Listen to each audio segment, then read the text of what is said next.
Jason. Her blood is on your hands.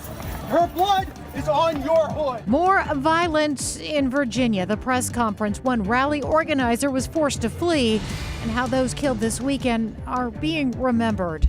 Showing solidarity, a look at all the ways Central Texans displayed their support today. With dozens of lives in danger, a community rallies the amazing effort put together to save cats in Williamson County.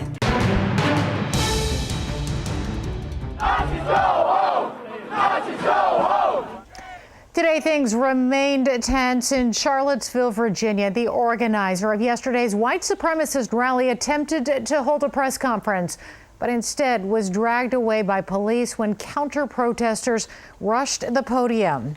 Tonight, many Republicans are criticizing the president for his response to that violence. One woman died yesterday when a man drove his car into a crowd of counter-protesters and then backed up through it. CBS News correspondent Brooke Silva Braga has a look at the continuing chaos in Charlottesville.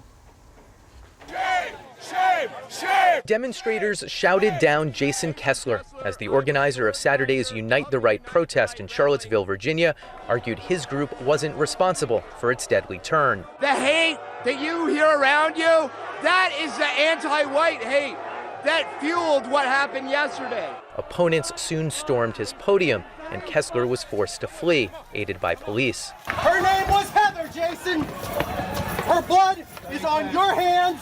Her blood is on your hood. Heather Heyer is the 32-year-old police say died when a car plowed into a group of counter-protesters. Police say 20-year-old James Fields Jr. of Ohio was the driver. He's charged with second-degree murder. This drone video shows people scattering as a vehicle Fields crashed into is pushed into the crowd. It followed hours of chaotic protests and counter-protests in the city.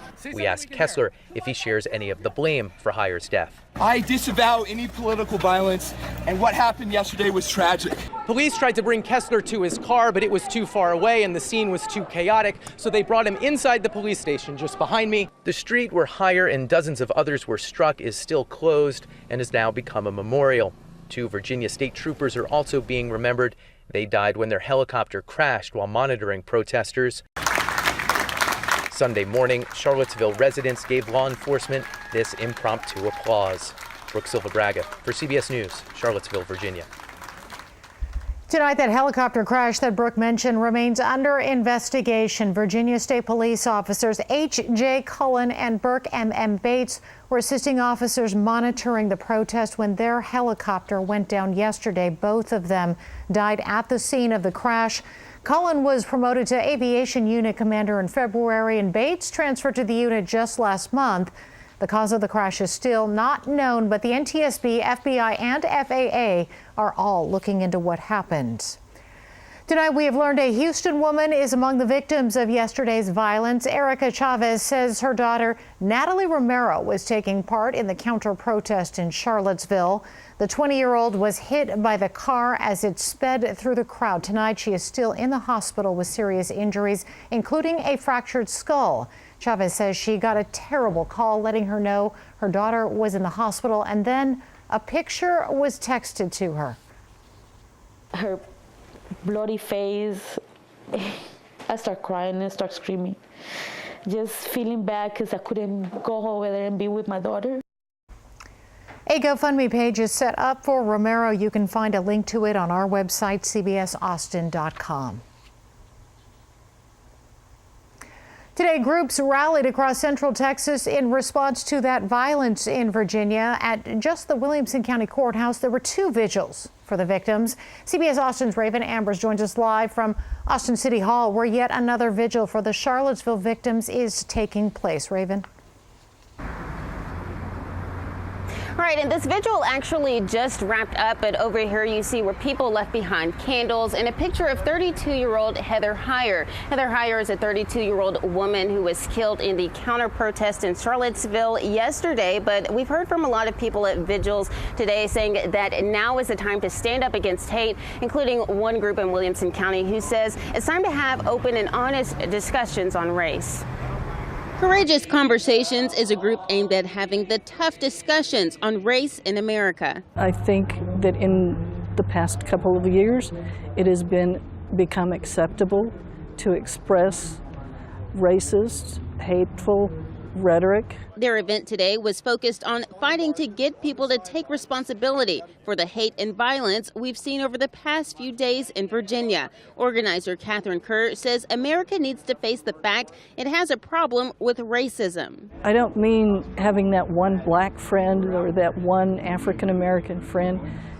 It means really getting to know people so that you love them. The group also used the vigil to bring attention to Confederate monuments sitting outside the Williamson County Courthouse. But I think that if you're not willing to tell the true history, then the statue should be removed to a museum where you may tell the history that you want. Kenneth Witherspoon says these statues don't tell the truth about slaves in Texas. Slaves are referred to as pioneers that came to Williamson County. Another separate group held their own vigil focused more on prayer for those involved in the Charlottesville deadly attack. The issue is not racism, the issue is not violence. I believe the real issue that we face, as Paul tells us, is not against flesh and blood, but against the spiritual powers of this world. And those weren't the only vigils held in Austin and around Central Texas. This morning, Black Lives Matter held their own event, and an event was also held up in Bastrop as well. And as a part of the ATX Resist Hate effort, everyone is also being asked to go to Austin landmarks, then take pictures of yourself holding signs showing support for Charlottesville. Reporting in Austin, I'm Raven Ambers, CBS Austin News.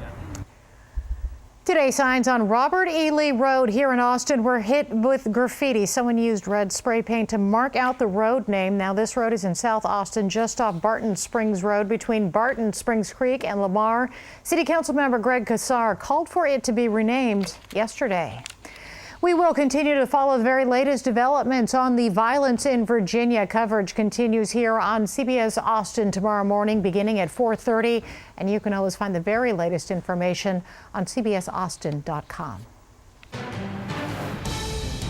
In from the National Hurricane Center, watching Tropical Storm Gert, but also seeing already 2 new areas that could develop into cyclones that could move west and eventually affect the Gulf. Now, that's a long ways off, but they already have moderate chances of development. There are 2 cyclones in here that are already starting to organize. Again, this is the most active time of year. Very warm sea surface temperatures in here. It does look like over the next 5 to 10 days, we're going to see some big changes as these storms start to move west. They could intensify, so all eyes on the tropics.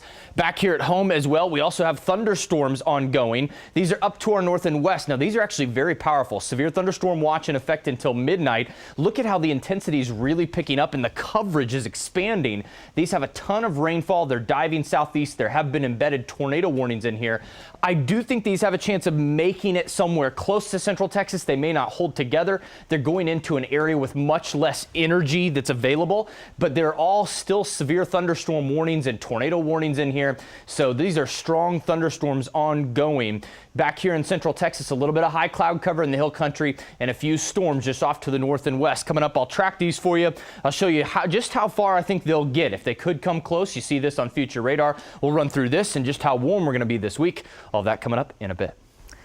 17 immigrants are found locked inside a semi-trailer in South Texas this morning. Edinburgh police say they got a call before 11 this morning from someone who said their relative had been trapped inside that truck for hours.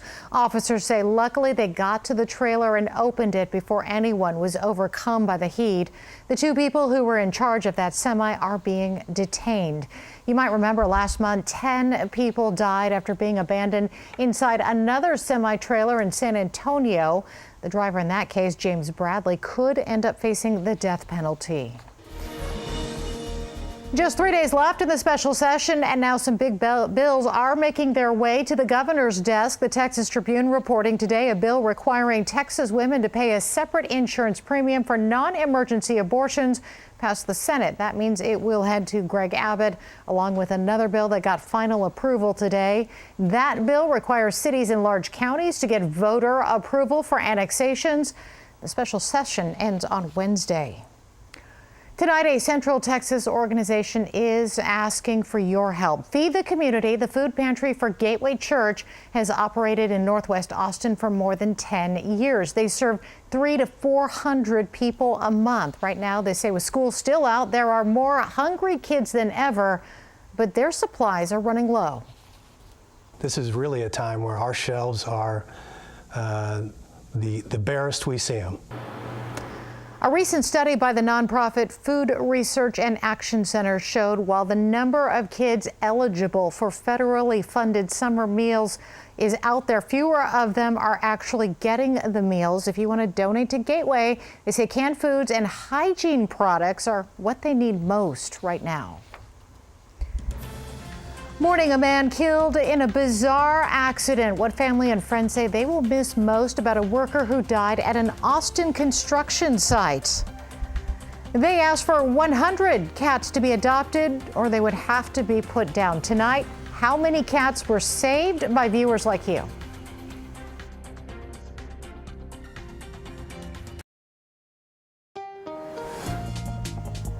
You are looking live at Mopac tonight. You're going to want to avoid the southbound side of the freeway until tomorrow morning. All but one of the lanes are closed from 2222 to Enfield. This is all expected to open back up at 5 a.m.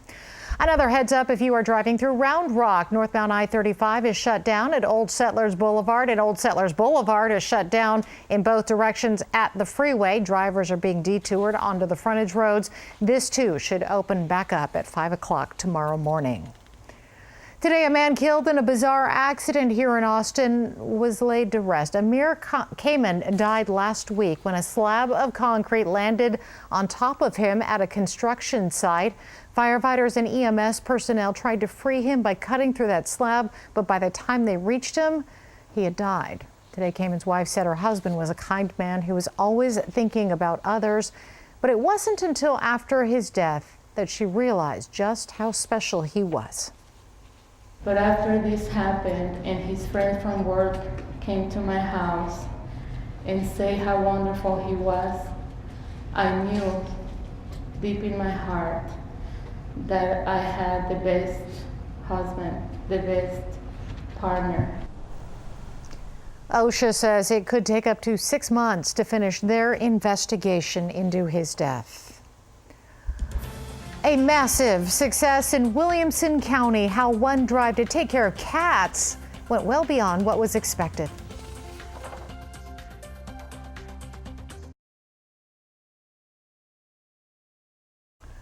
More than 100 cats have a new forever home tonight. Just days ago, the Williamson County Animal Shelter said they had so many cats, they might have to start euthanizing them if they weren't adopted. But Central Texas responded.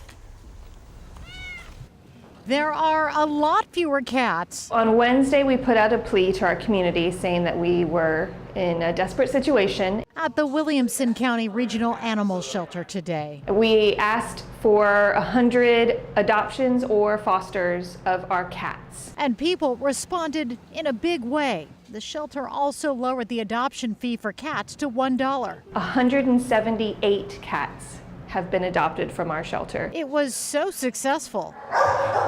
The shelter made the dog adoption fee just $1 too. 40 canines went home with new families. The community came out. Now the shelter is asking for people to foster cats with medical problems. They'll provide the medicine. We've always known our community was amazing, and that's why we reach out to them. But tonight, 178 cats have new homes, and the shelter says thank you. They are true lifesavers.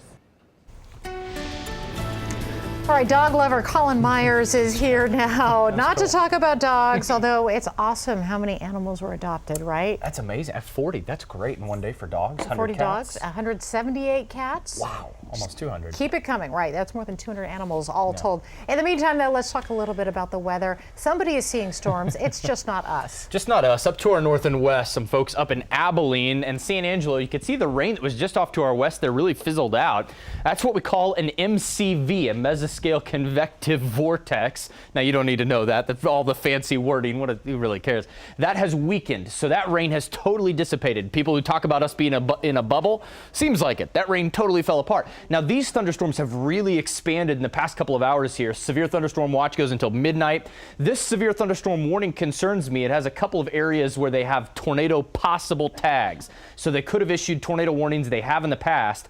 There have been reports of some damage. So it looks like maybe some embedded rotation in here and some spots that could produce tornadoes. Really heavy wind speeds in this. Here's the good news. It's really far away, but I do think some of these may try to get somewhat close to us. Right now, these storms filling in up near Abilene and Sweetwater, so pretty far to our north and west. You can see Mason, Llano, Burnett counties here. So those are still about 150 miles away. Could they make it all the way here? Chances somewhat slim. We'd like to see a little rain, certainly not strong. So let's look at future radar. It brings this complex. It actually brings a few isolated showers in here, maybe 2, 3 a.m. in our hill country counties. Chances of that, maybe 20-30%. I don't think it'll make it to I-35 if that happens. It pops up a few more just to our north. Overnight convection, kind of hit and miss. I don't think it'll happen. Tomorrow afternoon, right back up into the 90s and low triple digits. Now, in the tropics, this just broke in the last couple of hours here. Here's Tropical Storm Gert. Doesn't pose a threat to the United States at all. But this is the new area we're watching. 2 spots of development in here. Actually, several spots of disorganized convection, thunderstorms popping up that could start to spin. These are going to move towards the west, eventually jog closer to the Caribbean. They could be in store for the Gulf after 10 to 12 days from now, but still so far out, a lot to be determined. But we're watching it very closely because this is the most active time of year and the sea surface temperatures are really warm. So far though, today 101 degrees. Again, another day in the triple digits. It still feels like 93 outside right now. Hard to believe that. Still feels like 90 in Burnett. Future track as we go through tonight. Again, maybe a spot shower or storm in northern parts of the hill country and then back up into the triple digits tomorrow. So rain chance is going to be hard to come by. 7-day forecast. Best bet though, we're going to see some afternoon sea breeze and Gulf breeze storms by the end of the week. Much better chances there, but look at those temperatures staying between 99 and 100 and 101 throughout most of the week. Buying your way up, a look at fundraising efforts to shape Congress.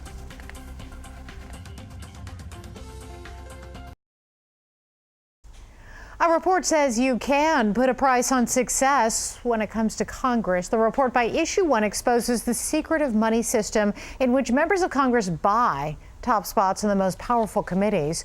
To raise the money they often collect from the very interests their committees are supposed to oversee. Cheryl Atkinson reports. Nick Pennyman leads the group Issue 1. Its new report, The Price of Power, exposes how members of Congress serve as cash cows for their party's political machinery.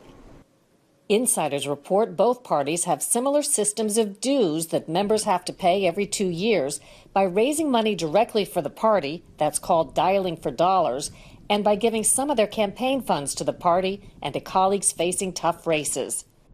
How much they raise determines who gets ahead. What we should want is that people rise in stature because of merit, not because of money. And right now it's money over merit. As an example, ordinary Republicans have 6-figure party dues, but it takes more to make the ranks of leadership. How much does a committee chairmanship cost? So if you want to be the chairman of a major committee in Congress and you're a Republican, you've got to deliver $1.2 million to the Republican National Congressional Committee. Democrats, it's about the same thing. Tennessee Republican Zach Wamp co-chairs the Reformers Caucus. He was in Congress from 1995 to 2011. With all that pressure to raise money, sometimes these committee members are raising it from the interest they're supposed to regulate, true? Well, not only do they actually intentionally give you those lists of people that have something to do with your committees because they know that they're the ones that are most likely to say yes. Doesn't that pervert the system by which the members of these committees become beholden to the very people that they're supposed to regulate or oversee? Of course, yes. It makes prostitutes out of our elected officials. Issue 1 says a simple solution that could be done immediately would be for the House to change its rules to say that fundraising cannot be taken into account when choosing committee members. No such plan is on the table. I'm Cheryl Atkinson for Full Measure. Ezekiel Elliott's suspension is the latest in a long line of them for the Cowboys. Coming up on Sports Sunday, Bob Ballou explains why the NFL is finally right in its treatment of domestic violence.